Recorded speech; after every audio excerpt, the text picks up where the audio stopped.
Assalamualaikum warahmatullahi wabarakatuh. Salam sehat semuanya.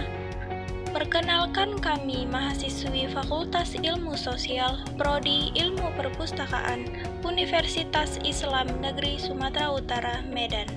Berikut perkenalan diri kami.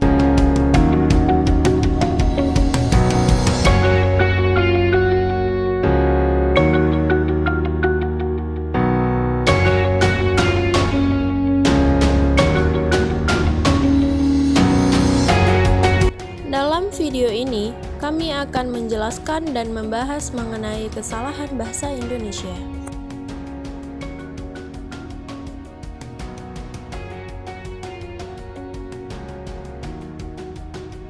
Ikuti terus videonya yuk!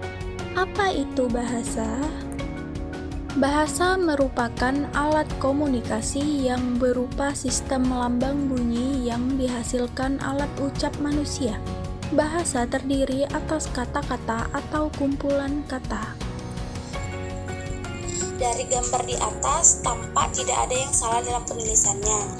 Akan tetapi, bila kita lihat lagi dengan saksama tanda garis miring yang diapit oleh dua kata itu, penulisannya memakai spasi. Seharusnya, baik kata yang mendahului tanda garis miring maupun kata yang sebelum tanda garis miring, keduanya tidak menggunakan spasi. Misalnya, cash atau kredit. Di samping itu, kata kredit di atas seharusnya ditulis kredit yang merupakan bentuk pasangan kata dari cash yang merupakan kata bahasa asing, karena penulisan kredit di atas adalah kata bahasa Indonesia. Konteks tabel di atas mengandung kesalahan bahasa karena tidak sesuai dengan pedoman hukum ejaan bahasa Indonesia. Frasa verba jual material tidak sesuai dengan kaidah bahasa Indonesia yang sekarang. Kesalahan penulisan pada kata jual adalah penggunaan fonem semivokal W. Seharusnya fonem tersebut dihilangkan sehingga penulisan yang benar adalah jual. Sedangkan kesalahan penulisan pada kata material adalah penggunaan fonem Y. Seharusnya fonem tersebut dihilangkan sehingga penulisan yang benar adalah material. Jadi frasa verba jual material harus ditulis menjadi jual material. Pada konteks tabel di atas, kata kunci merupakan verba atau kata kerja, di mana preposisi atau kata depan harus digabung dengan verba, sehingga menjadi bentuk kalimat pasif dikunci. Lalu, kata luar bukanlah nomina, tetapi merupakan keterangan tempat, jadi harus terpisah dari preposisi, dan tidak terlihat sebagai verba yang dipasifkan. Terkadang, fungsi aktif dan pasif bisa saja tertukar dalam pemakaiannya. Sama halnya dengan tanda garis miring, tanda kurung pun bila mengapit suatu kata, menempatkannya tidak memakai spasi baik di awal sebelum kata, maupun sesudah kata yang diapit. Dari gambar di atas, jelas tanda kurung yang mengapit kata siang-siang di atas itu tidak tepat. Sebaiknya tanda kurung itu tidak menggunakan spasi baik sebelum kata siang maupun sesudah kata siang yang diapitnya. Misalnya, siang-siang. Selanjutnya, kesalahan penggunaan bahasa Indonesia pada kalimat efektif. Kalimat efektif adalah kalimat yang sesuai dengan kaidah bahasa, baik ejaan maupun tanda baca, sehingga mudah dipahami oleh pembaca ataupun pendengar. Contoh kalimat tidak efektif. Tanggal 1 Mei dituntut buruh untuk dijadikan sebagai hari libur nasional. Kalimat tersebut dinilai kurang efektif karena sulit untuk dipahami oleh pembaca ataupun pendengar. Dan kalimat tersebut dapat diubah menjadi kalimat yang lebih efektif seperti berikut. Buruh menuntut agar tanggal 1 Mei dijadikan sebagai hari libur nasional. Kalimat tersebut dinilai lebih efektif karena lebih mudah untuk dipahami. Kesalahan penggunaan bahasa Indonesia pada teori ejaan bahasa Indonesia. Kata di kontrakan ini merupakan penulisan kata yang salah karena tidak sesuai dengan ejaan bahasa Indonesia yang disempurnakan atau EYD. Kesalahan terletak pada penulisan di sebagai awalan yang seharusnya ditulis serangkai dengan unsur yang menyertainya. Ada juga kesalahan pada pemberian afikskan yang tertukar dengan afiksan, sehingga kata yang benar dan sesuai dengan EYD adalah dikontrakan, di mana tidak menggunakan spasi pada kata setelah di dan penggunaan afikskan. Selanjutnya, kesalahan penggunaan bahasa Indonesia pada bahasa baku. Silaturahmi atau silaturahmi. Pada yang saya temukan terdapat kata silaturahmi. Namun kata silaturahmi bukanlah kata baku yang benar dan tidak terdapat di Kamus Besar Bahasa Indonesia atau KBBI yang menjadi pedoman bahasa Indonesia.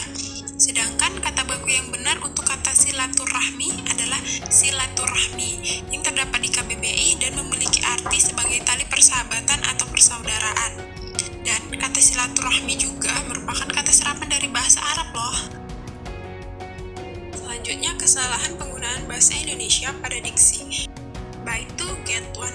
Beli dua, dapat satu. Siapa yang ingin membeli dua barang tetapi hanya mendapat satu? Padahal yang dimaksud dari gambar di atas adalah jika membeli dua barang maka akan mendapat bonus satu barang secara gratis. Tapi terkadang ada pula yang mengganti diksinya menjadi beli dua gratis satu. Tetapi masih tetap terdengar ambigu. Karena beli dua gratis satu juga bisa ditafsirkan membeli dua barang tetapi salah satunya gratis. Jadi diksi yang benar untuk gambar di atas adalah beli dua dapat tiga. Dan mungkin ada penambahan keterangan pada gambar menjadi 3 gambar produk yang akan dijual. Agar orang yang melihat mengerti jika membeli dua barang akan mendapat satu barang secara gratis. Pada gambar ini dapat ditemukan kesalahan pada penggunaan tanda baca yang tidak sesuai. Dapat dilihat pada kalimat berlarian sampai saling menyalahkan, penulis menggunakan tanda titik bukannya tanda baca koma untuk menyebutkan beberapa aktivitas yang sedang terjadi. Dalam PUEBI dijelaskan bahwa tanda baca titik merupakan tanda berakhirnya sebuah kalimat, sedangkan tanda baca koma merupakan tanda baca jeda dalam sebuah kalimat. Kalimat laki-laki itu tersenyum sampai kata sebangkunya merupakan kalimat yang tidak efektif. Sebaiknya kalimat seperti ini, laki-laki itu tersenyum sembari memamerkan kertas yang ia pegang. Dapat dilihat pada gambar ini, ada satu kata yang tidak baku atau sesuai dengan Kamus Besar Bahasa Indonesia, yakni pada kata silahkan. Kesalahan penggunaan bahasa Indonesia pada bahasa baku silahkan atau silakan. Silahkan bukanlah kata baku yang benar dan tidak terdapat di Kamus Besar Bahasa Indonesia yang menjadi pedoman bahasa Indonesia. Sedangkan kata baku yang benar untuk kata silahkan adalah silakan yang terdapat di Kamus Besar Bahasa Indonesia. Pada gambar ini dapat ditemukan kesalahan ejaan, di mana kata membuang dan kata di sini merupakan penyebutan kata yang keliru. Selain ejaan yang salah, ada pula penambahan huruf W pada kata membuang. Sedangkan pada kata di sini, penulisan yang tepat adalah di sini. Karena kata di sini menunjukkan arti kata tempat atau waktu. Dan jika kata di tidak dipisah, itu menunjukkan arti kata kerja. Dilihat dari contoh-contoh sebelumnya, yuk simak penjelasan kata baku dan tidak baku. Nah, ini dia penjelasannya. Kata baku adalah kata yang digunakan sesuai dengan kaidah bahasa Indonesia yang telah ditentukan. Sedangkan kata tidak baku adalah kata yang digunakan tidak sesuai dengan kaidah bahasa Indonesia yang telah ditentukan. Kata baku mana yang benar? Diagnosis atau diagnosa? Kata yang benar adalah diagnosis, karena kata diagnosis sesuai dengan kaidah ejaan bahasa Indonesia yang disebut dengan Pedoman Umum Ejaan Bahasa Indonesia. Selain kata baku dan tidak baku, juga ada bahasa baku. Bahasa baku adalah suatu ragam bahasa yang berkekuatan sanksi sosial dan yang diterima oleh masyarakat bahasa sebagai acuan atau model. Biasanya digunakan dalam komunikasi resmi. Kata apotik yang dilingkari di atas adalah kata yang tidak baku. Seharusnya kata tersebut ditulis apotek, yang merupakan kata bakunya. Perlu diingat, dari kata tersebut apotek, apoteker, dan bukan apotik, apotiker. Penulisan kata di. Penulisan spanduk iklan pada gambar di atas pasti tidak tahu ada 2 macam di dalam kalimat. Di Yang pertama, menunjukkan tempat yang harus dituliskan terpisah dari kata yang menunjukkan tempat. Yang kedua, merupakan sebuah awalan untuk sebuah kata kerja pasif yang harus digabungkan pada kata yang diawalinya. Jadi, kata depan di yang ada di gambar harus digabung menjadi dijual, karena kata jual merupakan kata kerja. Bila mana digabungkan dengan kata depan di, maka kata jual itu menjadi kata kerja pasif. Nah, kata kerja pasif adalah bentuk kata kerja yang subjeknya dikenai suatu pekerjaan. Kata bis yang ada di Kamus Besar Bahasa Indonesia edisi ketiga menerangkan bahwa kata tersebut tidak mengartikan sebuah kendaraan besar. Oleh karena itu, kata bis yang ada pada gambar adalah kata yang tidak baku. Seharusnya kata bis itu diganti menjadi kata bus yang merupakan kata bakunya.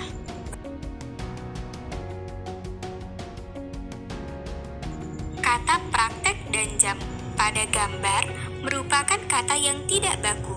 Kata praktek seharusnya ditulis praktik dan perlu diingat dari kata tersebut praktik praktikum dan bukan praktek praktikum.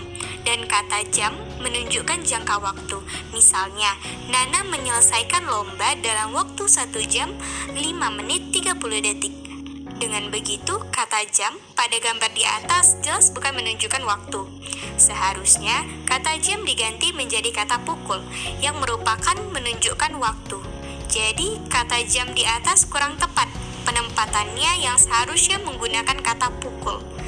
Nah, itulah beberapa sampel kata tidak baku yang banyak ditemukan di masyarakat. Kesalahan penggunaan bahasa pada televisi. Mana yang benar? Menyontek atau mencontek?